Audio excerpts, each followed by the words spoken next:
Hey, Mr. Wonderful here, and I've got an amazing new episode of Ask Mr. Wonderful because it's the Kevin Evans Show. Yeah, Evan Carmichael, amazing. We're going to ask each other questions, and you're going to hear it all. This is going to be absolutely spectacular. Oh, Mr. Wonderful, 10 feet high above them all.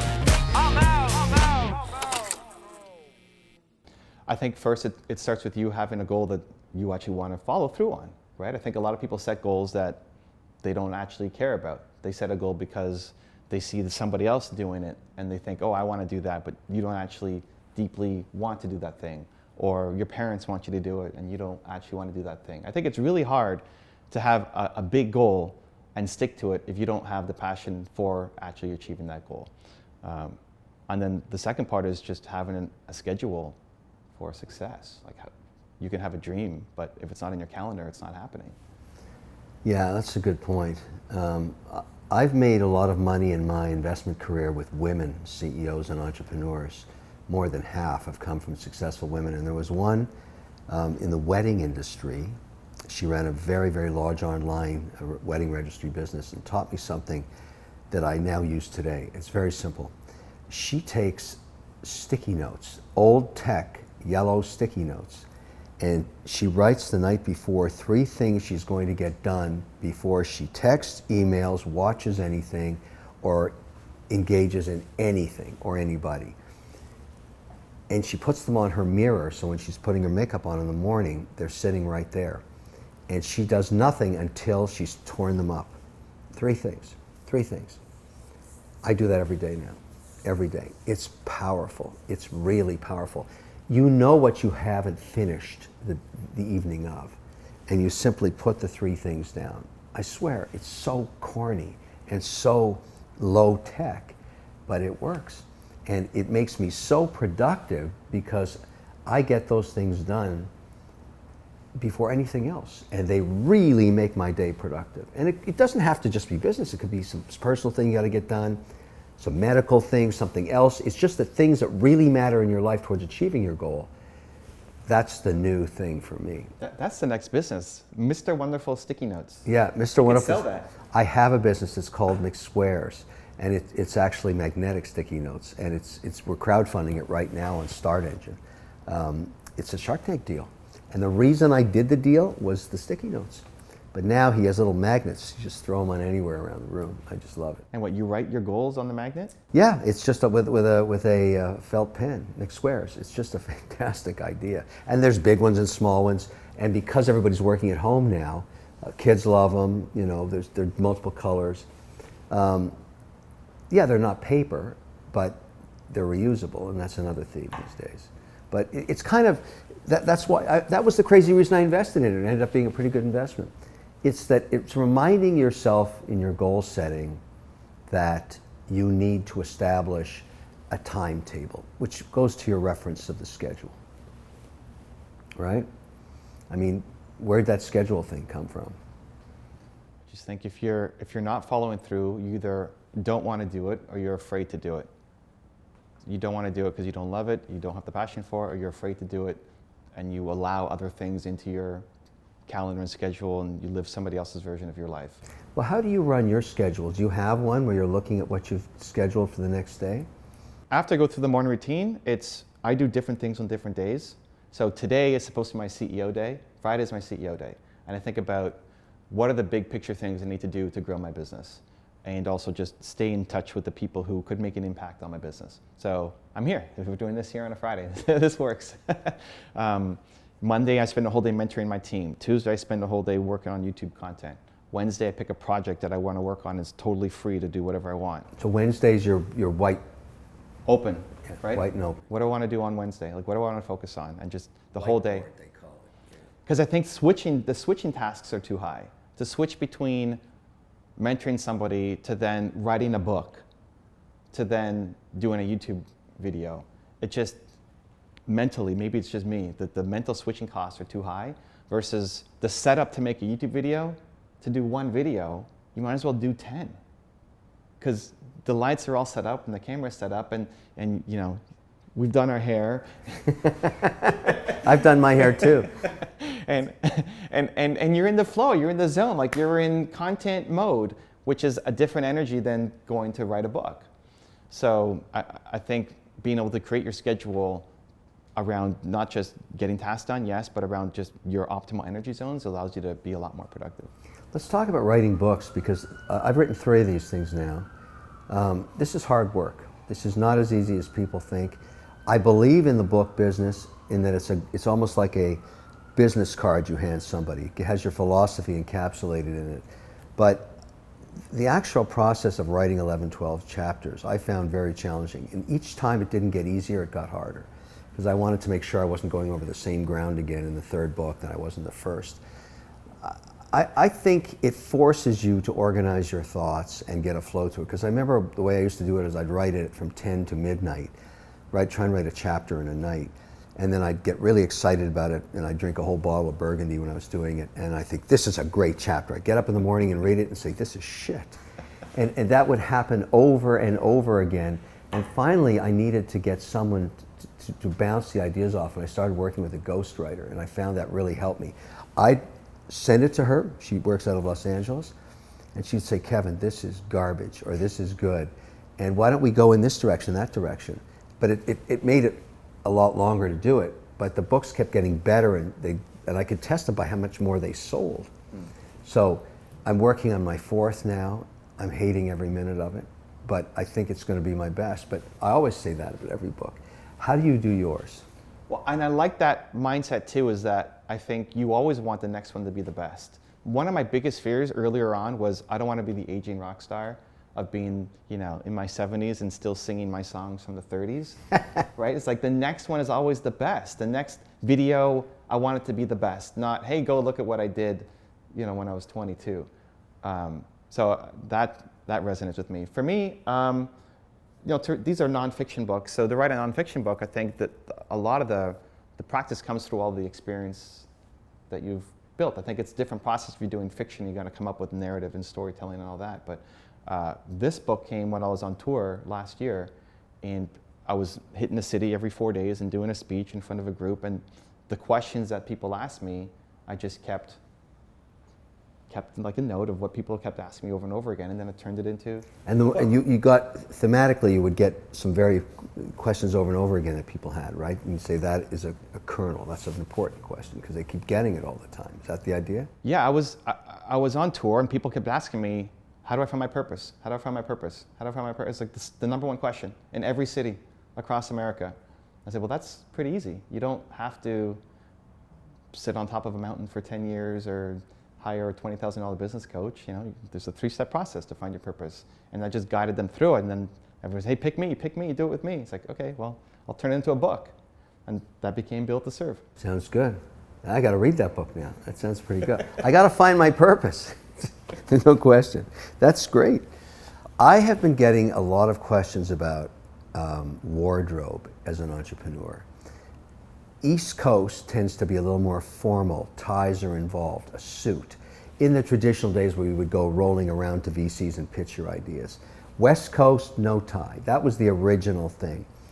And now I say, it doesn't matter. It doesn't matter what you wear. If you want to be naked with tattoos, you can do that. It's going to limit the scope of who you're going to get to see. It might help, depends on the market. It might help, but there is no wardrobe for success, is what I tell people now. It's your personal style you're reflecting on what you wear. I learned something years and years ago shooting Dragon's Den in Canada, then Shark Tank, and I worked for Discovery Channel. And I think probably Steve Jobs, who I used to work for at Apple, I used to do his educational software, he always wore the same thing, always. And I asked him one day, why? Did you always wear the same outfit? That look that he had, the jeans. He said, I have 25 of these. 25 of these tops, 25 of these jeans, 25 belts, 25 sets of shoes. I never have to spend a second worrying about what I'm going to wear. So I learned from him. My outfit for Shark Tank is the same white shirt, black tie, black suit, and has been for 12 years. And I'm the only guy that doesn't have to do pickups because they can take a shot of me 10 years ago and use it today. Maybe I'm a little grayer, but it's the same suit. And I always wear watches with red bands so that there's a continuity to it. So I'd argue continuity and simplicity are really good if you're an entrepreneur. It takes that one element and reduces it so that it's a single decision every day. What do you think? When I started my first business at 19, I was honestly even too afraid to talk to anybody, so I did all my business over email. I never went to go see anybody because I was afraid of disappointing or rejection. And as I slowly started getting out in front of people, I wore a suit everywhere. My normal attire wasn't a suit, but if I knew I had a meeting, it'd always be a suit because I felt that was professional. But you'd have to buy multiple suits. No, I had one suit. I didn't have a lot of money. I made $300 a month, so I bought one suit, and then I had a meeting. I just make sure that that suit was ready to go. And slowly, as I got more confident, I slowly lost the suit. It just became a blazer, then it just became a polo, then it became eventually morphed into this. And I've got at least 25 of these, which is the logo and branded and custom colors and all that stuff. Yeah. And now when I show up, this is how I show up. It hasn't offended anybody. I had to give an award at a black tie event, so I wore my hoodie, but I had slacks and decent shoes on. I think it's ultimately it's opened up a lot, so you got a lot more freedom and flexibility than ever. I think just keep in mind of who you're meeting. If you're trying to go get a bank loan for your company, showing up naked probably doesn't give you, that might be your expression, but probably doesn't give you, the best shot at getting that loan. So just keep in mind of the types of person that you're selling into, and not only, not dressing in a way you would never dress just to try to please them, but just keeping that in mind so that you don't offend them, because otherwise you're putting yourself behind the ball. Try to get. How about this one while we're staying on personal, dress? I met with an entrepreneur 2 weeks ago that had a lightning bolt across his forehead tattooed. It's distracting. It's a big one. And, you can't really get anywhere till you address it because it's so out there. How do you feel about tattoos? I don't have any tattoos. I don't mind them. For me, I would work with someone who's got a tattoo, on their forehead. I like the expression. I think it can help you in some circles and hurt you in other circles. I would say the bank loan's a little harder. It'll be harder, yeah. A lightning bolt across your head. It might be a little harder. Yeah. But what about coming to Shark Tank? Somebody came on with a lightning bolt on their forehead. Actually, someone did. And so we're going to test that theory. It turns out the tattoo industry is a multi-billion-dollar industry now. And it's also a community, and it's also a culture. And ink has been on human beings since tribal times. Mm-hmm. And so it really changed my mind to see all the businesses that were tattoo oriented that showed up on Shark Tank because of the size of that industry now. There's a health aspect to it. There's an ink application and removal industry. There is a maintenance of tattoo industry. I mean, it is a business, and so I respect it that way. So if you're going to be leading one of those businesses and you have a lightning bolt in your forehead, I get it. That's your flag, and I'm cool with it. I don't care. I mean, to me, can you make money? Can you build a business? And their argument was, this lightning bolt is my business. Right. And it's a good bolt. It's going up to the right. I like that. I said, I got it. I totally get it. And so I'm cool with it. It doesn't bother me at all. And I think it's part of your wardrobe, really. It's just knowing your audience, right? Somebody's coming in, they're going to talk to Kevin O'Leary.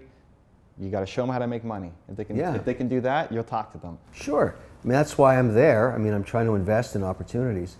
But it takes a certain amount of discipline to mark your face up that way, because you know it's going to be for life. Even the removal of it is difficult because the skin is so thin against the scalp.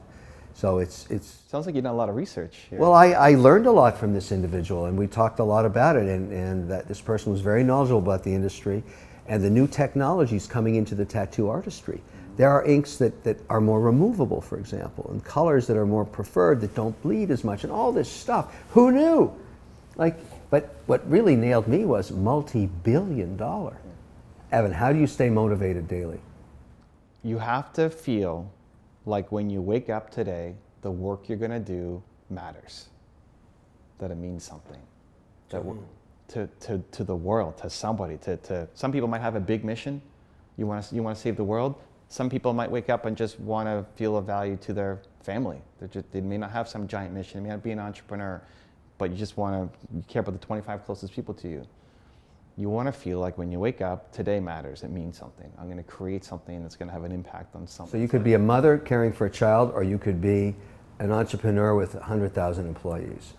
Yeah, but it's a mindset. It's about how do you stay motivated. It's the mindset that today is going to matter. Because if you wake up, especially consistently, and feel like it doesn't matter. Nobody cares if I show up or not. Nobody cares if I make a video or not, or show up to my office or not. If you felt like that, that's the path down into depression. That's the path into not creating a successful business or company or a happy life. Yeah. So how can you connect the daily work that you do into service, into helping other people? And it will have to evolve and change. You know, I've had my YouTube channel for 11 years. It's not the exact same. I'm still making videos. The format's similar, but the content has shifted and evolved and changed over the years. Otherwise, you get bored just showing up and photocopying your life every day. So it's connecting on a daily basis. Why does today matter? What am I about to do today? If you don't have an answer to that question, you're not going to have a great day. And if that's consistent, you're not going to have a great life.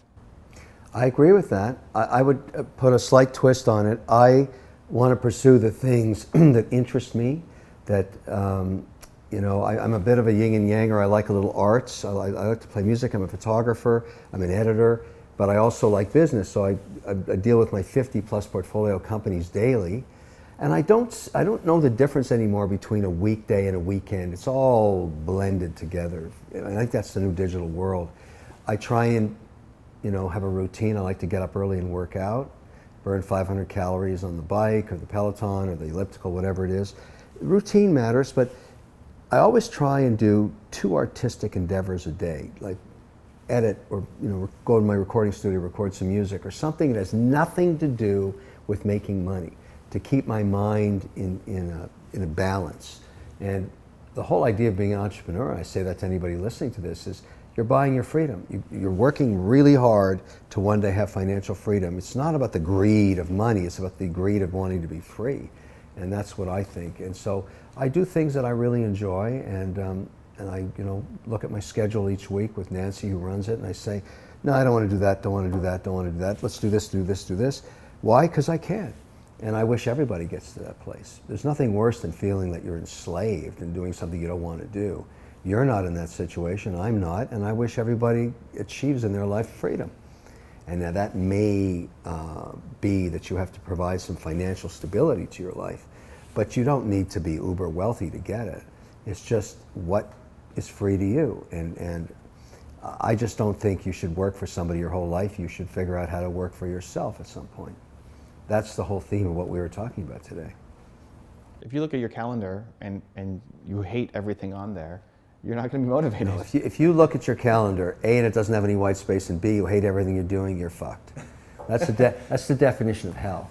So if that's your situation, you need to change it. You need to work on changing that, because you don't deserve to live like that. That's horrible. And so I look at my calendar saying, this looks good this week. Let's do this, let's do that. And you know, there's a bunch of balance in there. You got to do with family stuff and the arts and business and everything else. And you can't make everybody happy all the time. So you might as well make yourself happy. Not to sound greedy about it. That's just the way it is. Evan, let me ask you this question. Should you lend money to family members? Should you hire family members in your business? Or how do you deal with the pressure of a family member saying, hey, you're a successful entrepreneur, I want to work for you, or I want money from you? I love working with family. My wife joined the business 2 years ago or something. I love working with family. I love it a lot. It really depends on the strength of your ability to communicate. And a good test is how have you handled other problems? You know, the first person I hired in my business ever was my best friend from high school, and I had to fire him. So that's a lesson. But we're still friends. It's how you communicate. I think that's at the core of everything. So he was writing content. I had a website. Before I did YouTube, I had a website. We had 100,000 pages of content. And he was writing content for my website. And I needed content like every day, like, Andrew, come on, man, and he was like English major, writing the perfect novel, and it took him a long time to write a single. And you were saying chop Like, chop. let's go, man. Like, what are we doing? And it started impacting our friendship and our relationship. And it just came to communication and say, hey, we just want different things. I'm not saying what you're doing is wrong. It's not what we need. I need someone who can pump out the articles a little bit faster than what you're doing. And I don't care if a period is misplaced or like spending hours on the perfect word. So I've loved working with family members over the years. I haven't lent money to people. Most of the time money isn't the problem, I think, in most businesses. I just operate from, I want to make money before I'm spending it. So I've never had. You don't like having debt. I haven't had debt in my business ever. And pros and cons. Now I don't even know what to do. Now we've got too much incoming. I don't know what to do with it. Yeah, you're not making any interest on cash anymore. It's very difficult, I get it. But I have no debt either. I don't like debt. I don't like what debt does to you. But regarding family, I have a different attitude now. When a family member comes to me and says, look, I need money. I want to borrow money from you. And I recommend this to anybody that's dealing with this problem. I say to them, I don't want to lend you any money. I'm going to give you money, and I never want it returned, but I never want you to ask for it again. If you're asking me to borrow money, for whatever reason, no, but I'll give it to you. But our contract between each other now is you never ask again. It's worked for me, and it's very difficult because I have a very large extended family, and I would rather keep business and family in a separate place, because I can't stand sitting around the Thanksgiving table and having the tension of loans between family members sitting there. It just money destroys families sometimes when there's too much of it. It just does. And really it should be about being in the family and taking care of each other, but that doesn't extend to, oh, I want to open a disco, I need $100,000. Well, no, I don't want to be in the disco business. In the bar business and the restaurant business, those are businesses I don't want to invest in for a whole myriad of reasons. But I faced that in our own family, and I've decided no loans, gift, never ask again. I like it. That's a cool policy. Yeah. I would never do it for business, just because that's not how I run a business. Like, go find a way to start smaller. Just start smaller. Yeah. Whatever your idea is, find a way to start smaller. I like that idea, start smaller, because it doesn't require too much capital. And you can road test your idea. And if you can sell it to 100 people, you can sell it to 1 million people. That's the way I look at it too.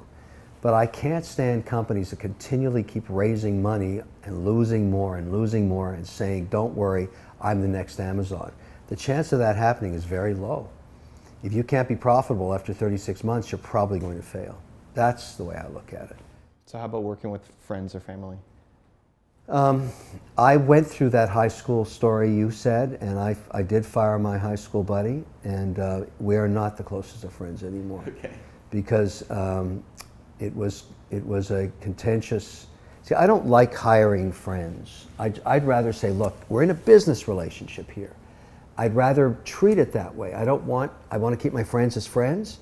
I want to keep my business partners as business partners. So I have a divide. So because of my experience, you're a better communicator then. I'm going to whack you, but let's be friends. I mean, you're a really good kumbaya guy. Like, I'm a kumbaya guy, dude. The fact that Anthony's here filming, my regular camera guy is in quarantine because he came back from the US. Yeah. So Anthony filled in, but like, if you're around me, you have to be getting better. I appreciate that. I mean, the thing is, by all the metrics that you can measure success, you are achieving success, whether it be how you're scaling your YouTube channel, publishing books, being transparent with people. That's important. I mean, before we sat down, I went and looked at your stuff, because you're out there, and you can look at, as you said, go back years and look at the content. You're a very transparent guy. You are definitely not bullshitting people, and you can just feel it. And I think that's very, very important. Not everybody can do that, and that's where your brand value is. So I congratulate you. And frankly, I don't do interviews with people I don't like. I don't have to. And so, we just met. I mean, we know of each other, but this has been great. And I think it's interesting that some things we agree on, some things we don't, and that's why it's a market. That's the way it is. What has been my biggest failure and what did I learn from it? I guess a financial failure is what we're talking about here as an entrepreneur, and I've had some doozies. I've made some big mistakes. One of them, I tried to do a cable channel with one of the largest telco companies in the US to consolidate online gaming, so you paid one subscription fee and you got all the online games. We were early. I lost millions of dollars doing that, and I also got involved with a really large company, so everything was tied up in bureaucracy all the time. It was a big mistake. I won't mention which one, but you know, I learned from that. I've never made that mistake again. That was my biggest financial failure because it was millions and millions of dollars, and it was my money, and so it, you know, it frustrated me. But the great thing is, you know, it doesn't matter how successful you are, you're still going to make mistakes, but you got to learn from them. Today, I like to say I make new mistakes. I don't make old ones, but you're always winning and losing, and so I make new mistakes now, and I'm learning, and that's what they call experience, I guess. I lost a $40 million deal when I was 21. I could have sold my company. I was too slow because I was trying to be perfect, and I stomped out the perfectionist gene in me of now just go release and create. I got another deal. It wasn't as good. I mean, you could have made 41 million when you were 21? Yeah. You bozo. Yeah, I know, exactly. I still feel it. I still feel it. You're kidding. Yeah, like we had a biotech software company. It was my first business, and we were building it and having a lot of success. And the market was consolidating, so like this is our time to sell, or we have to wait for the next round to come, however many years later. And I spent the whole summer working on our plan for how we would sell the company. And I picked the right market, but I picked the wrong company. I thought we'd sell to the #1 company, and it just made sense. But when we actually went to talk to them, they didn't care about us. It ended up being the #4 company that made the big play, that raised an $800 million fund to go buy companies. And I didn't know enough to go think, hey, the big guy, of course they're going to buy us. Not that they're slow and lazy and they don't care. It's the #4 guy who wants to be the #1 guy. So we got to the table 3 months late. They're already talking to our biggest competitor. And they said, we love you guys, we love your software, but we've already done the due diligence with these guys, and so we're going to go with them. Oh. And they bought them for $40 million. Ouch. Now, would we have gotten a deal guaranteed if I was there earlier? No, it's not a guarantee, but 50% chance? But listen what you've learned from that. I mean, that won't happen to you again. I know. You won't make Yep. that mistake again. Yep. And you're successful anyways. But that's my whole point about those mistakes. I don't think anybody can be an entrepreneur without going through a series of mistakes that they learn from. Otherwise, you know, they have no experience. But I go back and think of how painful it was and how I could have used that money for other things, and I pissed it away on that stupid deal. But I can't change the past, so there's nothing I can do about it. But whenever anybody wants to get me involved in a deal with a large bureaucratic company now, I just say no, not interested at all. I like small entrepreneurial situations where decisions can be made like that and executed. You can't do that when there's 21 people at the table for every meeting. Every guy and his dog has a different thing. You know, we had lots of problems with that. But anyways, that's a fantastic 40 million. Thanks, man. I had a really interesting question asked to me on a radio interview last week from an entrepreneur in California. So I'm going to ask you, Evan.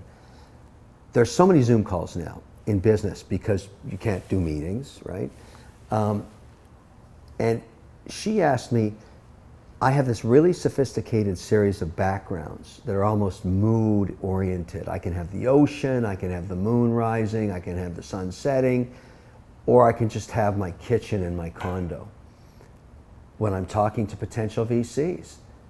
And you know, when you put the fake background on, sometimes your ear melts into it, and you know what I mean, right? It's kind of So I said to her, I'd go with the kitchen in the background, like you're real, like you're really an entrepreneur in your condo kitchen with the dishes stacked up back there.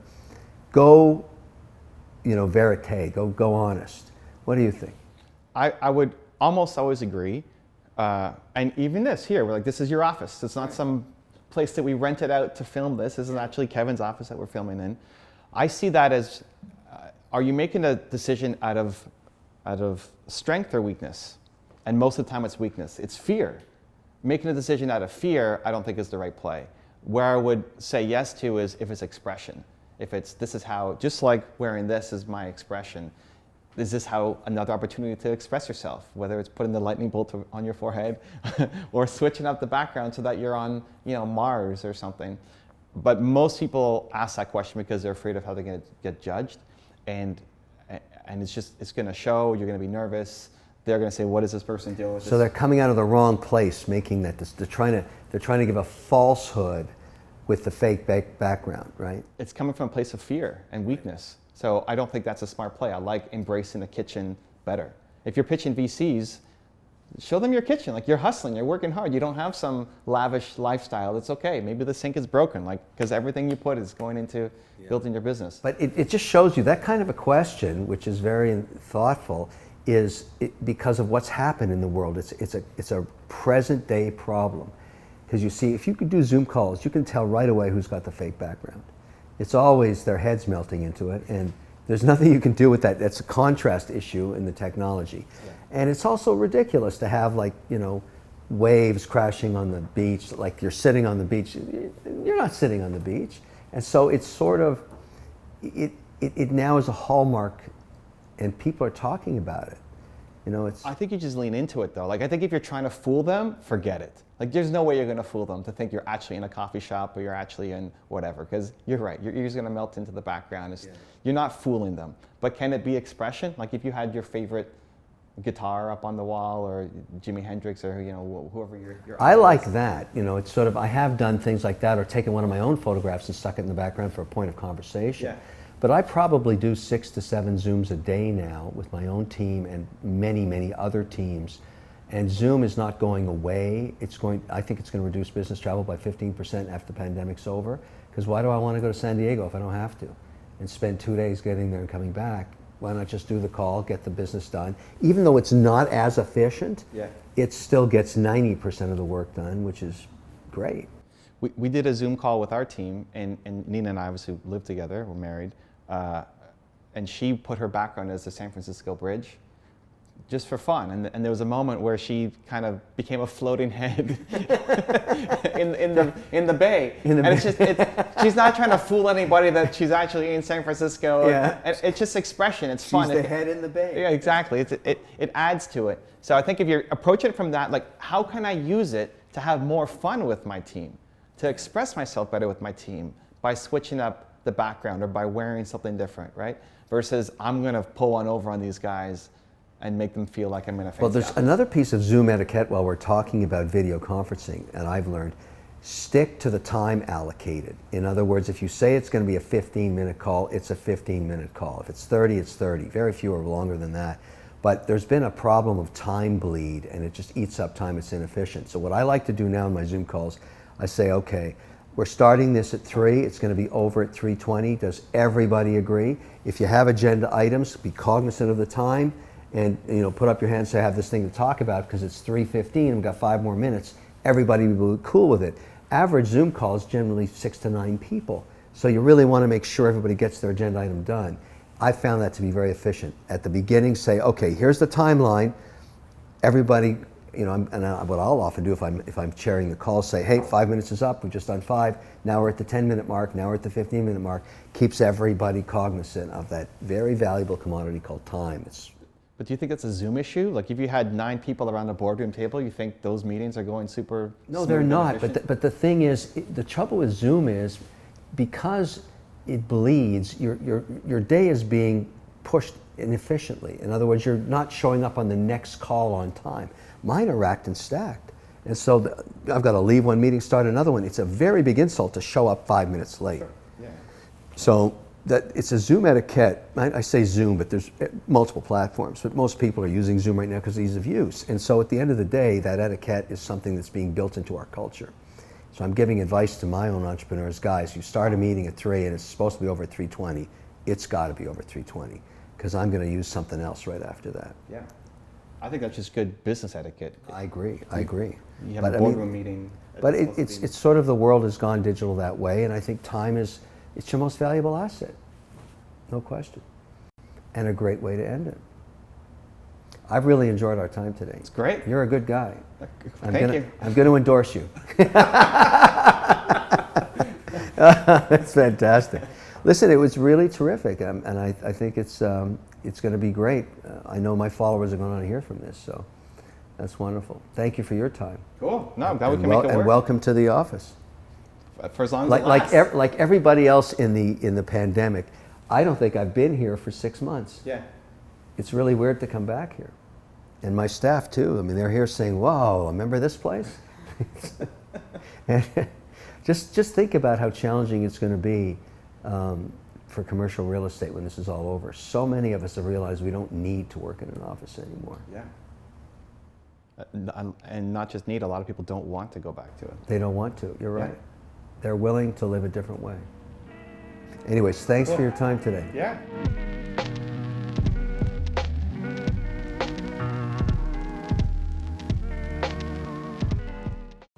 If you thought the first half was spectacular, you haven't seen anything yet. You want to hear the rest of Evan's answers? Click right over here.